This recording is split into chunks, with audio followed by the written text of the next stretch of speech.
Je suis un homme de radio, vous savez. Pas un écrivain.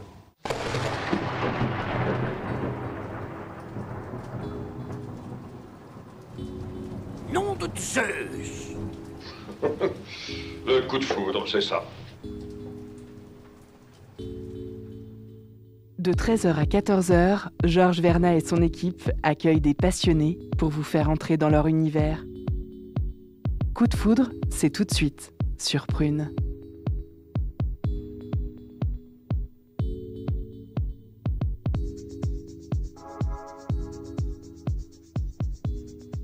À vos casques, prêts radio, bienvenue dans Coup de foudre, l'étincelle de votre samedi. Il s'en passe des choses en France, et l'une d'entre elles, c'est la fin des élections présidentielles. Ah, les élections! Une belle occasion pour le pays de se mettre soudain à fourmiller de rumeurs passionnées et inquiètes. Qui, parmi ces femmes et ces hommes amoureux de notre belle France, qui, parmi ces candidates et candidats dégorgeant de promesses comme des oranges bien mûres en plein été, nous comprend vraiment? Cette question nous préoccupe jour et nuit. Et à mesure que l'échéance approche, les conversations s'enflamment, les visages se tordent dans des rictus illuminés ou haineux, jusqu'au soir fatidique. Le verdict tombe à la télévision, une partie de la France crie de joie, une autre crie de colère, une autre crie parce qu'elle a un orgasme et s'en contrefout de tout ça. Un candidat parade, les autres assument l'entière responsabilité de leur échec. Heureusement, en même temps, ça ferait moche de dire c'est de la faute de ma concierge. Et dans la nuit éclatent des émeutes. Alors, que retenir de tout ce vacarme ? Moi, dont la seule conviction politique forte est la ferme intention de défendre la culture et l'art au sens large, j'ai retenu quoi ? J'ai retenu que le premier mandat de Macron n'a pas l'air d'avoir dégoûté les gens puisqu'une majorité l'a réélu. Et 2, que l'idée de virer tous les vilains immigrés de chez nous a quand même l'air présente dans pas mal de têtes. C'est donc la leçon à retenir de ces élections 2022. La France penche à droite, un petit peu plus tous les 5 ans.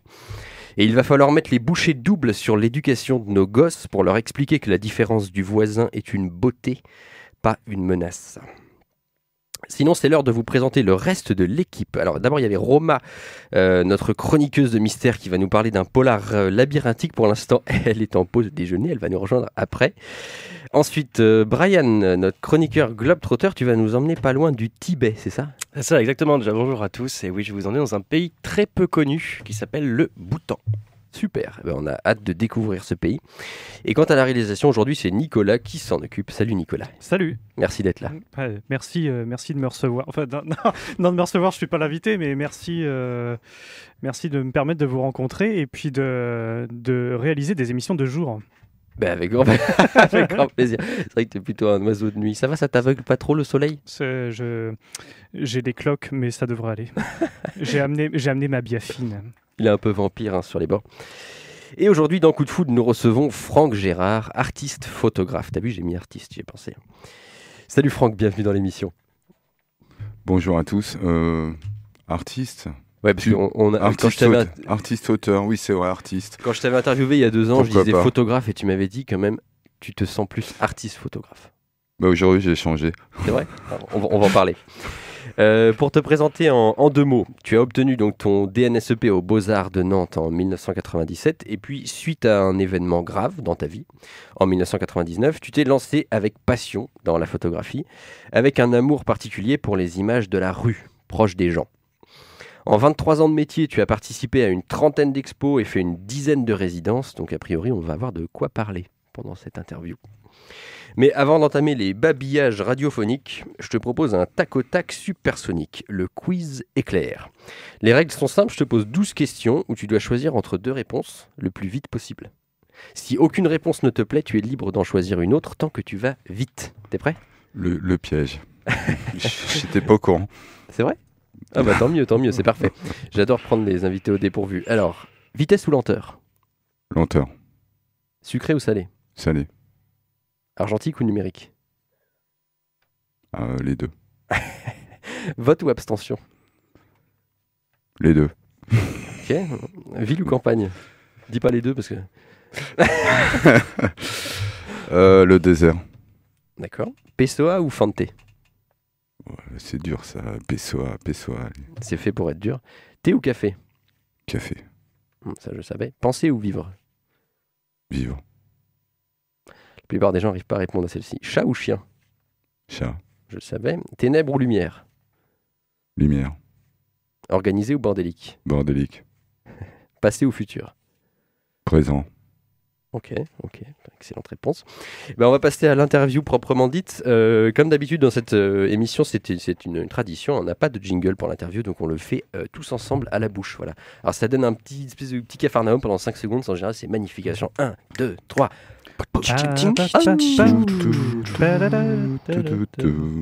Oh, il était long aujourd'hui. Alors, Franck Gérard, donc interviewé sur Prune. Alors, première question pour toi. En général, quand on raconte une histoire, on commence par le début et on termine par la chute. Et toi, tu as fait l'inverse, parce que tu as commencé ta carrière de photographe par une chute en 1999. Est-ce que tu peux nous raconter un peu cette histoire? C'est une anecdote, mais je suis tombé à environ 300 mètres d'ici, puisque c'était rue Adolphe Moitié, à Nantes, de 3 étages par accident. Voilà. J'ai passé ensuite plus d'un mois à l'hôpital, et lorsque je suis sorti, j'ai pu remarcher, après que les scanners, qui m'aient scanné le corps, et tout se passait bien, je suis allé en haut de Talensac, il y avait une boutique photo. J'ai acheté un appareil photo et j'ai décidé que je m'en séparais plus jamais. D'accord. C'est tout simple, donc voilà. Et est-ce que tu penses que sans cet accident, sans ce rappel un peu brutal de ta mortalité, tu n'aurais peut-être pas entamé ce métier avec autant d'envie? Est-ce que tu aurais pu faire autre chose, peut-être? Je sais pas, parce que depuis très longtemps, je voulais faire ça, être artiste depuis l'âge de 7 ans environ. Et évidemment, sans être déterministe, je pense que ça a déterminé toute ma vie, cet accident. Et je dis toujours la même chose, la mort m'a sauvé la vie. Si j'avais pas eu cet accident, ça se trouve, je sais pas moi, C'était la question. dans un boulot que je n'aime pas, parce que j'ai pas envie d'insulter les gens qui font des travaux qu'ils n'aiment pas, mais ça arrive trop régulièrement, à mon avis. Ça peut arriver, on en croise, oui, dans la vie, de temps en temps. Et quand tu remontes aux origines de ta passion pour l'image, tu cites aussi ton grand-père, Pierre Gérard. Tout à fait. En quoi est-ce qu'il a influencé ta trajectoire de vie? C'est très simple. Pour moi, c'est lui qui m'a appris à regarder le monde. C'est-à-dire, on ne faisait pas du tout de photos, il n'écoutait pas de musique, rien. Mais en fait, je marchais beaucoup avec lui. Et il me montrait les choses. Mais en fait, évidemment, comme j'étais très jeune, j'étais enfant, j'en avais aucune conscience. Et du coup, voilà, il avait je l'appelais œil de lynx, un peu son nom d'Indien. Et donc, il regardait, par exemple, il y avait des champignons à 50 mètres dans des feuilles mortes, des champignons, la couleur des feuilles mortes. Lui, il voyait, il me disait, tiens, regarde, il y a des champignons, là, des cèpes, c'est bon, des trompettes de la mort, des girolles. Moi, j'étais là, mais je voyais rien. Puis, au fur et à mesure, finalement, j'ai commencé à voir, comme lui. Donc, voilà, simplement, il m'a appris à voir, à regarder. Une acuité Tout à fait. de regard. Surtout que les champignons, c'est quand même mieux quand on les trouve dans les bois, comme ça. Vraiment, les morilles, on vient de voir des morilles à 176 € le kilo. C'est vrai que quand on trouve une sous une feuille comme ça qui s'offre à la main, c'est plus chouette. Ça pousse au bord des routes, en général. Mm-hmm. Ça pousse pas dans les forêts. D'accord. Il me semble. Je suis très peu connaisseur, c'est vrai. J'en ai déjà vu, l'admets. c'était toujours au bord de la route. D'accord. Mais en tout cas, oui, d'accord. Il a développé cette acuité de regard, l'envie de regarder le monde, quoi, plus intensément. Tout à fait. Et on va arriver tout de suite à ton grand projet. J'ai mis des guillemets, mais c'est un peu ça. C'est quand même le projet de ta vie. Hein. Ça s'appelle En l'état. 13 juillet 1999. Aujourd'hui, je crois savoir que tu l'as tatoué d'ailleurs sur le torse. Tu ne t'en caches pas. Non. Est-ce que tu peux nous parler de ce projet, présenter un petit peu ta démarche artistique? Oui. Grosse question. Oui, ouais, non, c'est très simple. C'est simplement que justement, j'ai choisi de m'ouvrir au monde d'une façon très simple, c'est-à-dire dans un monde où aujourd'hui, beaucoup d'images, notamment les images de publicité, etc., sont des images fabriquées, du moins retouchées. Moi, je me suis dit que le réel, tout ce qu'il y avait autour de moi était tellement fou, quoi, était tellement énorme, qu'il suffisait il suffisait de le photographier, de le regarder. J'ai pas besoin d'intervenir dessus, d'aller plus loin que ça, en fait. Donc j'ai choisi le réel, entre guillemets, parce que j'ai toujours considéré que la fiction à une limite, c'est-à-dire l'esprit humain, c'est-à-dire un roman, hein, alors que le réel, c'est l'univers. Ouais, il n'a pas de limite. Et encore, l'univers qu'on connaît, c'est ce qu'on appelle l'univers observable. Et donc, on ne sait pas ce qu'il y a après. Et donc, c'est complètement hallucinant, en fait. Donc, voilà, ma posture, c'est d'avoir mon appareil tous les jours, de photographier ce qui me touche. Ça peut être un paysage, ça peut être une scène qui me fait rire. Il y a beaucoup d'humour. Aussi, l'humour. Je trouve que l'humour, il n'y a pas assez d'humour dans l'art aujourd'hui. Ou dans le... On en reparlera. Moi, j'aime rire. J'ai pas l'air rigolo là, mais je suis un peu stressé. On va reparler on va reparler de l'humour dans l'art juste après. Oui. Et d'ailleurs, tu as sorti donc en 2020 un livre qui porte ce nom, donc En l'état, aux éditions Locaux. Un beau bébé hein, de 428 pages qu'on a en studio. D'ailleurs, je pourrais le faire tourner après, puisque tu me l'avais gentiment offert. Ce livre, tu me disais, c'est un tout petit fragment de ton travail, en fait. Bah, évidemment, 23 ans avec l'appareil photo sur soi. Même si, étrangement, en ce moment, je fais presque plus de photos. Fais moins d'images, ouais, d'accord. Bah, j'ai voyagé, j'ai tellement voyagé ces temps-ci, j'ai fait des dizaines de milliers d'images, donc je pense que c'est... Je sais pas, j'ai moins faim. Oui, il y a peut-être une forme d'overdose parfois dans le... Non, c'est peut-être que je regarde moins, je me recentre un peu. D'accord. Donc de temps en temps, ça te donne un sentiment d'éparpillement, c'est-à-dire que tu es sans cesse attentif au monde et pas forcément assez attentif à toi-même, du coup. C'est ça que tu dis ? Forcément. D'accord. Parce que lorsqu'on est ouvert au monde, lorsqu'on regarde autour de soi vraiment, qu'on est dans l'ouverture totale, on est obligé de s'oublier. Même d'oublier son corps, en fait, c'est un truc assez... Tu n'es plus qu'un œil, en fait. C'est pratiquement ça. D'ailleurs, je privilégie toujours le regard. J'ai toujours dit, j'adore la musique, hein, comme tout le monde, enfin comme beaucoup de gens, mais si la musique n'existait pas, ça va choquer les gens de près, déjà le sens. Si la musique n'existait pas, ça me dérangerait pas du tout. Oh, la bombe est lâchée. Auditrices, auditeurs, accrochez-vous à vos sièges. J'adore la musique. Mais je ne suis qu'un œil.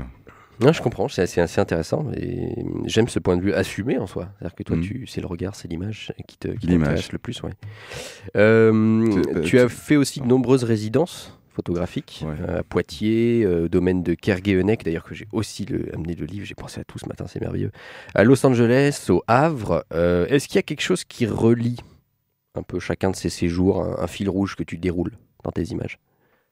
En fait, j'ai été invité...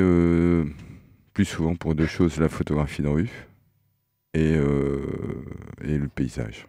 Voilà, c'est vraiment mes deux... Pour des portraits aussi, mais c'est essentiellement le paysage. Et la photo de rue, voilà. D'accord. Donc par exemple, le domaine de Kerguéhennec dont je parlais, là, c'est un travail sur la lumière, beaucoup. Parce que j'ai vu dans le livre, il y a beaucoup d'ombre, il y a beaucoup de choses suggérées dans la nature. Tu travailles sur l'obscurité, en fait. Parce que là, on est dans un cadre où il y a la forêt. Il y a beaucoup de forêts, donc la forêt, évidemment, au niveau des lumières. Oui, alors il y a aussi, c'est au niveau des saisons aussi, parce qu'il y a du brouillard. J'ai fait aussi des photos de nuit, ça faisait longtemps. Et donc j'ai décidé qu'il n'y aurait pas de texte, d'auteur, de critique. Il y a juste des titres. D'accord. Voilà, comme j'ai oublié, mais... C'est quelque chose qui te plaît, ça, quand il y a quelque chose qui te contre un peu, la nature qui travaille entre guillemets contre toi, puisque le brouillard, la nuit, la poussière, tout ça obscurcit, ça empêche de voir. Ça te plaît de travailler justement contre les éléments, c'est-à-dire que t'as pas une lumière optimale, t'as pas, tu vois, le ciel bleu. C'est quelque chose que tu apprécies ou pas ? Évidemment, mais de toute façon, il y a toujours la lumière. C'est la base de la vie, c'est la base de la photographie. C'est comme je voulais finir tout à l'heure sur l'image, tout est image. C'est-à-dire que moi, quand j'écoute un morceau, je produis des images. Quand je lis un bouquin, je produis des images. Enfin, comme tout le monde, je pense, mais tout. Je ne sais pas si c'est décuplé chez moi, je ne le pense pas, mais l'imagerie, mon imagerie intérieure est complètement folle. Ça, je me fais j'ai n'importe quel morceau, même s'il n'y a pas de clip, de film lié au morceau, je me fabrique ce... C'est le contraire de la fantaisie, en fait. Je sais pas si tu connais la fantaisie. C'est l'impossibilité de se représenter des images mentalement. Ouais. T'as une hyper fantaisie, toi, un petit peu. Peut-être. Peut-être, on Je sais pas, j'ai pas été testé. J'ai pas fait le test. On va faire une petite pause. Il est 13h18 et vous êtes sur Prune dans l'émission Coup de foudre. Aujourd'hui, on reçoit Franck Gérard, artiste photographe. Franck, on va reprendre avec une de tes résidences, la plus récente, qui était donc dans la ville de Marfa, au Texas, il y a quelques mois. Oui. La plus récente, en fait, c'est pas celle elle. que j'ai faite au mois d'avril à la Défense à Paris. Oups. Bon, alors avec l'une de tes plus récentes, L'avant-dernière, on va dire. intervieweur gêné, Non. dans la ville donc de Marfa, au Oui. Texas, il y a quelques mois. Je te connais assez fasciné par les États-Unis, notamment leur paysage. C'était comment la vie là-bas, en plein désert? La vie. Oui. J'étais seul dans un mobile home, en face d'une montagne, The Haystack Mountain. J'ai vu la voie lactée pour la première fois de ma vie. C'est le désert. Après, j'ai rencontré des gens. Il s'est passé énormément de choses. Il suffisait de me suivre sur les réseaux sociaux, Ce que j'ai fait. où je racontais, parce que j'écrivais tous les jours et je photographiais tous les jours. Donc, c'était fantastique. Mhm.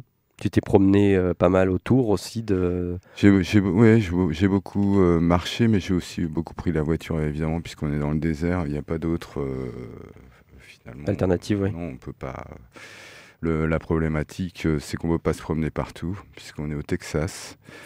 Et la propriété privée est vraiment, vraiment sacrée. Ça doit être l'État où c'est le plus sacré. Donc, si vous avez des barbelés, vous ne les passez pas. Et donc, comme les montagnes, voilà, sont toutes privatisées, on ne peut pas aller sur les montagnes. Il n'y a que The Big Bend National Park, qui est au sud de cette région du Texas, où on peut aller parce que c'est un parc national, mais le reste, on ne peut pas y aller.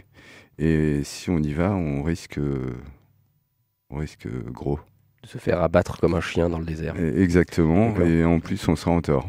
D'accord. S'agissant des États-Unis, je parlerais plutôt de se faire abattre comme un Mexicain dans le désert. Oh là là. Surtout dans cette région, L'émission puisque devient polémique. c'est proche de la frontière. C'est pas polémique, on est au sud des États-Unis, on est près de la frontière avec le Mexique. Ouais, ouais, tout à fait, on est au sud-ouest. Et il y a les Borders. D'ailleurs, à Marfa, il y a les Borders Patrol. Il y a une grosse station, enfin un gros complexe. D'accord, donc ils privatisent les montagnes, c'est étonnant. Ils s'entendraient pas avec les Écossais, ces gens-là. Parce que les Écossais, tout est ouvert, tu peux te promener où tu veux. En France aussi, ça va. Hein. Bah oui. On peut aller quand il y a des barbelés, dans des champs, on y va. Hein. Il y a des vaches, et puis on risque pas grand-chose, à part de se faire attaquer par un taureau, éventuellement. Mais Oui. je vois pas le paysan du coin sortir avec son flingue. Alors que là-bas, ils sont tous armés. Oui. Pratiquement tous, donc c'est... Et pour un galopeur comme toi, c'est pas gênant ça? Parce que je me rappelle quand j'étais venu te voir au Calanque, Mais non, à Marseille, parce que- pendant ta ouais. résidence, au Calanque, tu galopais toute la journée quand même. C'était assez... Mais non, parce qu'on peut marcher, parce qu'il y a des routes, des rues, donc on marche au bord des routes. Et puis en plus, les routes sont complètement vides. Les routes dans le désert, il y a à part les grandes, la 90, l'Interstate 90 ou la 67, qui passent au milieu de Marfa. Les autres routes, il y a plein d'autres routes. Enfin, très peu en même temps, on est dans le désert, mais on peut les prendre. D'accord. Il y aura une voiture par heure, ou encore s'il y en a une. Oui, ça doit être lunaire comme endroit. Un autre souvenir qui semble d'ailleurs t'avoir marqué pendant ce séjour, c'est les quelques heures que tu as passées dans les Badlands. Ah, J'avais lu on ton peut- journal on peut le dire. ton journal de bord en ligne et tu semblais complètement halluciné par ce lieu. Parce que je me suis retrouvé dans les Badlands, c'est situé par contre dans le Dakota du Sud. Donc c'est pas du tout... Là, il faisait moins 20 degrés, alors que quand j'étais au Texas, il faisait entre, 15 et 25. Sauf la nuit, évidemment, puisqu'on est dans le désert. Et donc, je me suis retrouvé tout seul. Normalement, les accès aux parcs nationaux sont payants. Et là, il faisait tellement froid, il y avait tellement personne, qu'ils avaient laissé les barrières devant les cahutes. Donc normalement, c'était $30, et là, c'était 0. Donc je suis passé. Je me suis arrêté, et c'est un ami qui me conduisait. Donc il m'a dit, sors, on va voir le paysage. Et là, j'ai eu ce que je pense être le syndrome de Stendhal, autrement appelé le syndrome de Florence. J'ai fait une crise de panic attack. J'ai eu des hallucinations, des taches rouges sur les côtés. J'ai pleuré, j'ai suffoqué, j'ai eu le cœur qui allait à, je sais pas, 150, je sais pas. Et j'ai eu une peur. C'est ce que, en fait, c'est parce que le cerveau ne supporte pas autant de beauté. Ça arrive dans les musées, notamment, ou devant des œuvres d'art, mais là, ça m'est arrivé devant un paysage. Oui, je comprends, mais il y a un extrait comme ça dans Proust. Il parle du petit pan de mur jaune. Il s'arrête devant le tableau et il fait une crise cardiaque devant le tableau, tellement c'est beau. D'accord. Donc c'est ce paysage c'était trop, quoi. C'était ça, en fait. C'était trop beau. Et en plus, c'était recouvert de neige. Et c'était extrêmement graphique. J'ai jamais vu ça. D'accord. Je sais pas, les photos sont à disposition. Oui, je les ai vues. C'est complètement incroyable. Quelque part en dessous, là, quand on va sur Insta ou ailleurs. Oui. Après, voilà, justement, j'ai la photo, mais c'est toujours ce paradoxe, c'est que j'ai pas eu cette espèce de baffe que tu as prise. La photo n'est rien à côté du réel, encore une fois. Et en fait, là, on n'a pas l'échelle. Le parc, il fait presque 1000 km². Donc, c'est quand même énorme. Et c'est d'une beauté à couper le souffle. Et en plus, lorsqu'on est seul au monde, devant les Badlands, le mauvais pays. Le mauvais pays, oui, c'est vrai que c'est un drôle de nom en plus. Ouais, c'est un sacré nom. Mais on comprend pourquoi ça s'appelle comme ça, parce que c'est invivable. C'est trop beau. Excellent, sans doute parce que c'est trop beau, exactement. Et comment fait un artiste comme toi qui va dans la rue, qui marche, qui regarde la vie et qui documente la vie, parce que tu m'avais parlé de ça aussi, c'est une façon de documenter ton époque finalement. Comment tu t'y retrouves justement dans un monde de Photoshop, de photos hyper trafiquées partout, tout le temps? Je m'y retrouve parce que j'aime l'image. Ça veut pas dire qu'une image, lorsqu'elle est retouchée, ça me dérange pas. Sauf que c'est pas du tout ce que j'ai choisi. Moi, je trouve que donc, comme je me répète, mais que le réel est assez riche. Il y a tellement de richesse autour de soi, même là, dans le studio, même si on regarde par la fenêtre. Il y a tellement de choses qui se passent. Un nuage, un oiseau, je dis, c'est toujours la même. Je ne change pas. C'est toujours la même chose. C'est fou. Tu m'avais dit que tu marchais des fois en sortant de ta maison et tu regardais autour de toi comme si tu étais en Chine. C'est toujours cette histoire. Faut essayer d'être ailleurs lorsqu'on est chez soi, de regarder que ce soit quelque chose d'exotique finalement, parce que c'est l'habitude des lieux. Si on fait toujours les mêmes trajets, on va au travail, on va à l'école, etc., à l'université, puisque on a des étudiants qui nous écoutent. Il y a un moment, on ne regarde plus. La première fois, c'est nouveau. La deuxième fois, la troisième fois, on ne s'étonne plus. Et après, c'est fini. On est à l'intérieur de soi ou sur son téléphone portable. C'est simple. Donc, on ne regarde plus autour de soi. Et moi, ce qui m'intéresse, c'est regarder. Bon, après, je suis comme tout le monde. Il m'arrive de ne pas regarder. Donc, voilà, c'est s'étonner comme dans l'enfance. Mais je comprends. C'est rester enfant, en fait. C'est rester, avoir cette ouverture au monde. D'accord, c'est l'émerveillement d'un enfant devant le monde. J'essaie. Ok, oui, ça me parle. Évidemment. Tu m'as souvent aussi parlé, on en parlait tout à l'heure, de l'importance très grande de l'humour pour toi, qui est une autre facette de ton travail. Oui.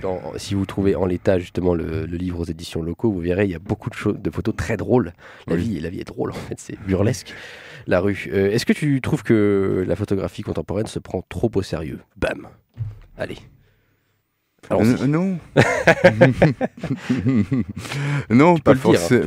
Non, c'est pas qu'elle se prend trop au sérieux, c'est que moi j'ai fait ce choix de l'humour, mais en même temps, si on regarde un tant soit peu mes photos, si on s'applique à aller au-delà de la première impression qu'on peut avoir en les regardant, on peut voir que quand même il y a aussi une certaine critique de la société. C'est-à-dire que l'humour est un peu acide, quoi. C'est un peu de l'humour anglais, c'est un peu de l'humour... je veux dire, le panneau déviation que tu nous montrais tout à l'heure, là, il y a quelqu'un qui a posé un panneau déviation, enfin des ouvriers, et il est en direction d'une entrée de cimetière. Oui. Donc c'est très marrant, mais en même temps, ça parle de la mort. Et moi, j'aime rire de la mort. Par exemple.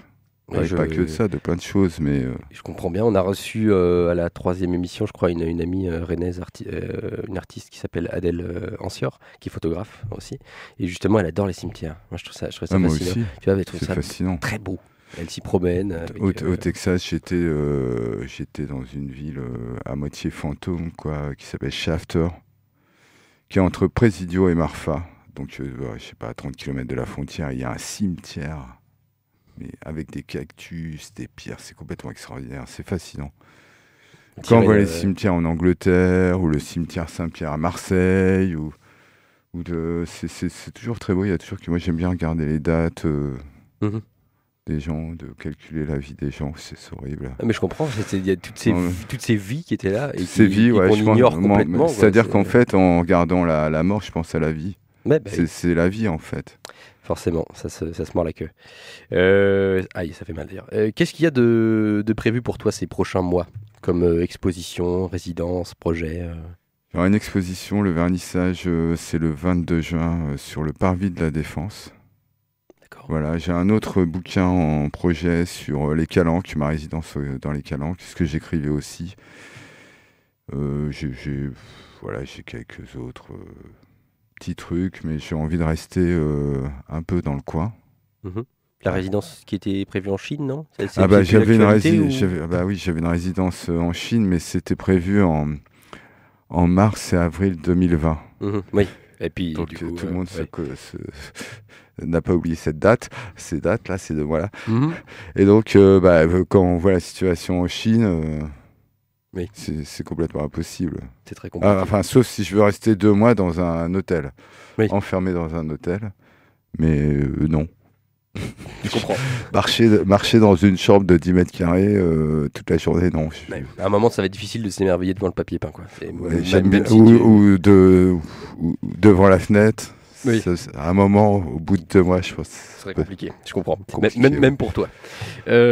Super, écoute, tu disais donc 22 juin à la Défense, c'est ça. Et puis, merci, Franck Gérard, d'être venu nous voir. De rien, merci pour l'invitation. C'était un grand plaisir. Tout de suite, c'est l'heure de la première chronique, la chronique polar de Roma. S'informer, réfléchir ou se divertir en un éclair, chroniqueuse, chroniqueur, fais ton office. Pas d'objection ?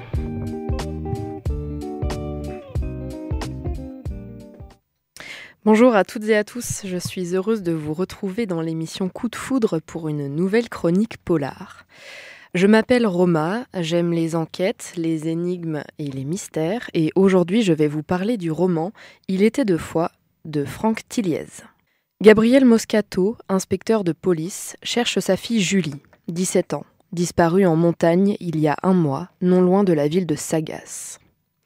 L'homme arrive à l'hôtel de la Falaise, le seul de la ville, pour interroger le directeur et consulter les registres. Ce dernier lui confie les clés de la chambre 29, où après quelques heures de travail, Gabriel finit par s'endormir. En pleine nuit, il se réveille à cause d'un vacarme. Dehors, des étourneaux morts tombent du ciel et s'écrasent sur le sol par dizaines. Il est stupéfait, mais épuisé, se rendort. Le lendemain, tout a changé. Il se réveille dans la chambre 7, son visage a vieilli et il découvre effrayé que 12 ans se sont écoulés depuis la veille et que sa fille n'a toujours pas été retrouvée. On apprend vite que Gabriel a subi un choc violent qui aurait causé un trou de mémoire très important. Il faut alors qu'il recompose ses souvenirs perdus car en 12 ans, beaucoup de choses ont changé. Son collègue et ami Paul est désormais en couple avec sa femme et Gabriel n'habite plus à Sagas mais dans le nord de la France, à Lille. Il est déboussolé, mais son but reste inchangé. Il souhaite retrouver sa fille à tout prix. Et cela va s'avérer plus difficile que prévu car l'affaire a été classée depuis plusieurs années. C'est le premier roman de Franck Tilliez que je lis. Cet auteur m'a été conseillé par une collègue de travail et je l'en remercie. C'est un polar qui, dès le début, nous embarque. Le personnage principal est désespéré et débarque dans une réalité où chaque événement, chaque souvenir oublié est un frein à son enquête. Il doit faire cavalier seul et aussi regagner la confiance de ses proches pour avancer. On s'identifie facilement au personnage et on a vraiment envie de le soutenir. Aussi, les circonstances de la disparition de sa fille sont bien plus complexes qu'on ne le pense. L'auteur nous transporte dans une intrigue vertigineuse aux allures de poupées russes imbriquées les unes dans les autres. On peut se sentir parfois un peu perdu, mais l'histoire est tellement captivante que l'on a envie de continuer de lire. Pour finir, le coup de maître à la fin du livre est de nous annoncer que les dernières réponses à nos questions se révèlent être dans un autre de ses romans, le manuscrit inachevé, qui nous propose apparemment une relecture complète de l'histoire. C'est là un véritable coup de génie, je trouve. Je vous invite donc à lire l'un et l'autre de ces romans, en espérant que vous les apprécierez autant que je les ai appréciés. C'était la chronique de Roma dans Coup de foudre. Merci de m'avoir écouté et je vous dis à dans un mois pour l'ultime édition de la saison. Il t'a clairement plus plu que le Harlan Coben, on est d'accord? Oui, absolument. Il t'a captivé celui-là. Ouais. Il est 13h41, vous êtes dans l'émission Coup de foudre sur Prune. Et tout de suite, c'est l'heure de la rubrique Truc de fou. Vous ne vous reposez jamais, vous. Faits divers de printemps ou d'été, en toute saison, l'actualité regorge de pépites. C'est parti pour la rubrique Truc de fou. Alors quand on dit l'actualité, c'est l'actualité de nos vies, qui sont remplies d'actualité. Et oui, voilà, la rubrique Truc de fou dans Coup de foudre, c'est l'occasion un petit peu de partager des expériences qu'on a eues récemment dans nos vies, ces dernières semaines, ces derniers mois, des événements un peu marquants, beaux, je sais pas, touchants, un truc qui reste, quoi. Et Franck, tu avais envie de partager avec nous une rencontre à Paris, quelque chose qui t'a touché. Oui. Même si pour moi, c'est pas l'heure de la rubrique Truc de fou, c'est l'heure de la sieste. Bref. C'est noté. En fait, j'étais en résidence à la Défense, à Paris, enfin, à côté de Paris, puisque c'est Nanterre, Puteaux et Courbevoie, je crois, à la fois. Et en fait, il faut savoir qu'il y a plein de strates.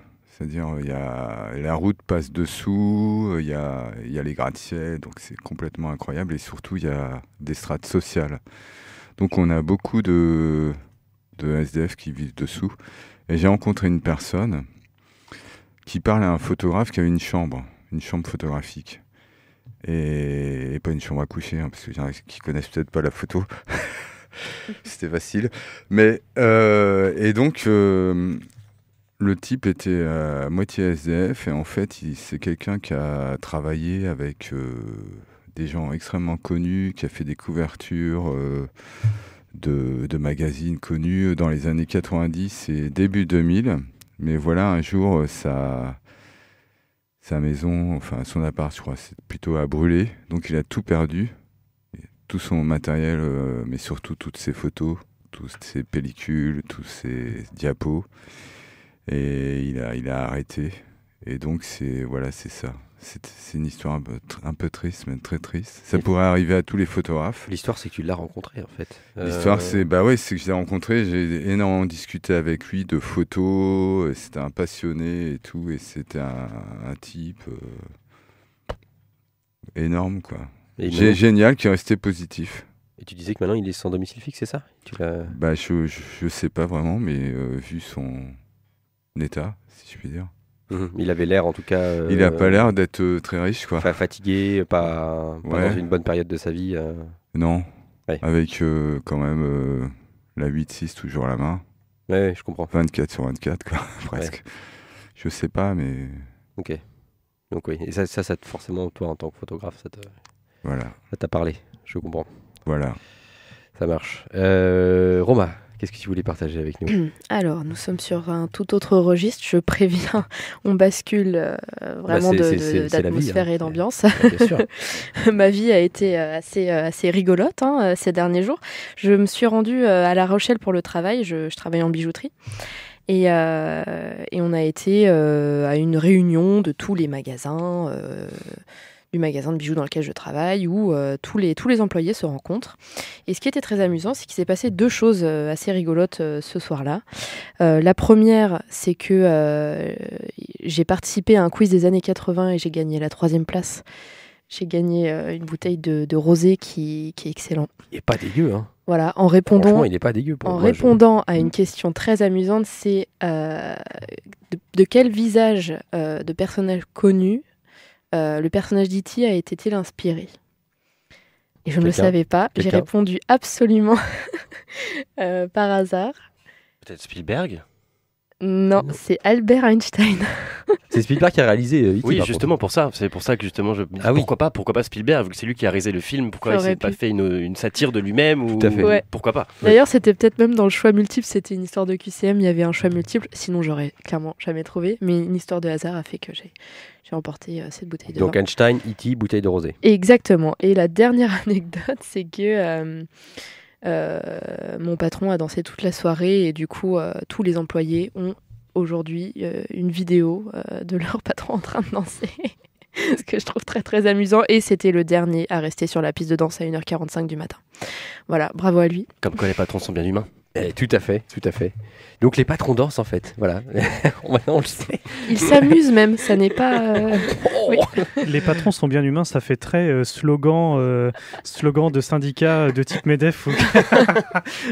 Leur vie valent plus que tous nos profits. MEDEF 44, les patrons, parce que les patrons sont bien humains.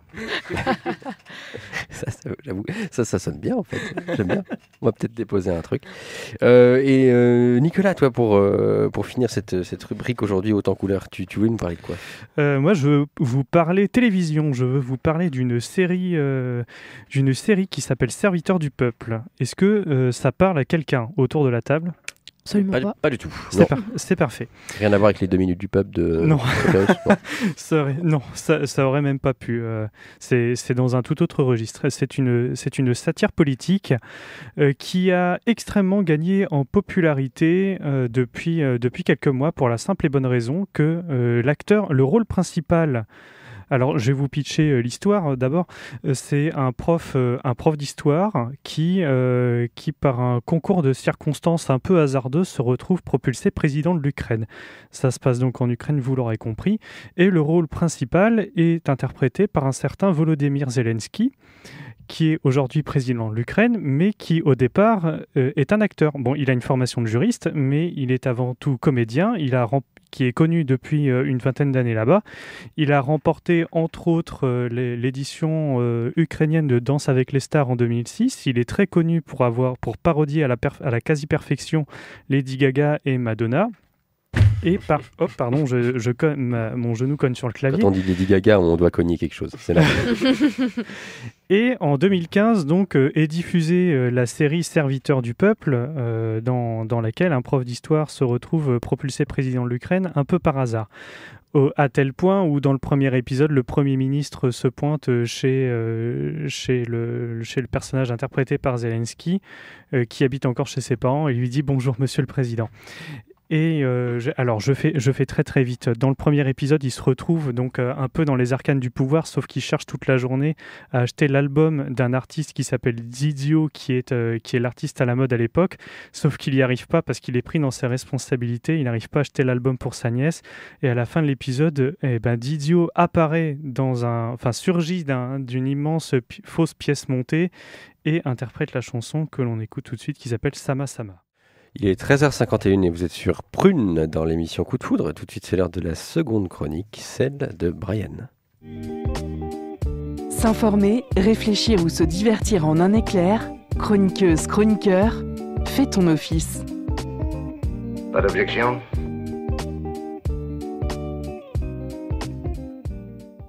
Salut tout le monde, c'est Brian, excusez-moi. Aujourd'hui, nous continuons notre tour du monde. Je vous emmène dans un pays connu de par son nom, mais très peu des backpackers, le Bhoutan. J'ai choisi ce pays dont on entend peu parler, car il a été jusqu'à maintenant préservé de tout. Le Bhoutan n'a pas connu la révolution industrielle, ni les guerres mondiales, et encore moins la mondialisation. C'est une terre avec une culture vivante et riche. C'est pour cela qu'on l'appelle aujourd'hui le musée du monde. Il est béni avec des forêts verdoyantes et des montagnes qui abritent une large variété de faune et de flore. Le Bhoutan se situe au cœur de la haute chaîne montagneuse de l'Himalaya. C'est un pays enclavé par les montagnes. On retrouve au nord le Tibet et au sud l'Inde. Sa superficie est de 46 000 km². La forêt et les plaines inhabitées couvrent 70% de la superficie du Bhoutan. Sa population compte 2 millions d'habitants aux origines ethniques diverses, bhoutanais, népalais ou migrants d'autres régions autochtones. Le Bhoutan a une très grande richesse culturelle. Le bouddhisme est la religion dominante. Les 2000 temples bouddhistes présents partout dans le pays représentent son essence, même ancrée dans l'histoire. On entend peu parler du Bhoutan, et pour cause, il a adopté une politique isolationniste qui décourage les visiteurs d'entrer dans le pays durant une grande partie du XXe siècle. C'est seulement au début des années 70 que le pays est sorti de sa solitude et que le tourisme a débuté timidement. Le monde a pu alors apprécier la beauté de cette terre et de la culture de son peuple. Cette politique, mise en place par une succession de monarques, est toujours en vigueur. Pour entrer au Bhoutan, c'est très strict. Il faut d'abord choisir une agence de voyage, et c'est la seule option, car c'est une obligation pour les Occidentaux, puisqu'il est interdit de visiter le pays par ses propres moyens. L'agence de voyage sélectionnée se charge de l'obtention de visa, de l'organisation de votre vol et de l'achat de billets d'avion. Une fois l'agence choisie, il faudrait choisir l'un des programmes proposés. Généralement, les parcours se focalisent soit sur la découverte culturelle ou sur la randonnée. Vous l'aurez compris, il y a peu de liberté, mais c'est une belle préservation identitaire. En tout cas, pour ma part, ce sont ces restrictions et cette préservation qui me donnent envie de découvrir la richesse culturelle du peuple bhoutanais. Comme vous le savez, j'aime les lieux préservés du tourisme de masse et très proches de la nature. Malheureusement, je ne suis pas encore prêt à faire des concessions sur mon style de voyage. C'est pourquoi je ne pense pas visiter ce pays malgré mon affection pour lui. Peut-être que d'ici quelques années, la politique évoluera et permettra un accès très réglementé aux backpackers. Mais si cela arrive, le pays aura-t-il encore son charme ? J'espère que mon coup de foudre pour le Bhoutan suscitera aussi votre intérêt.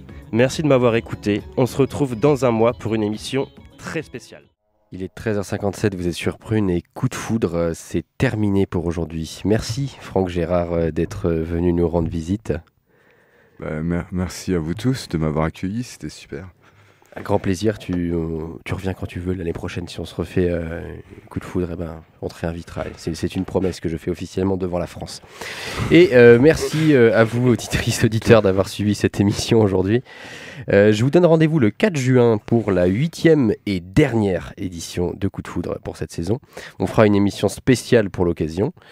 Vous pouvez retrouver les podcasts de l'émission sur le site de Prune, www.prune.net,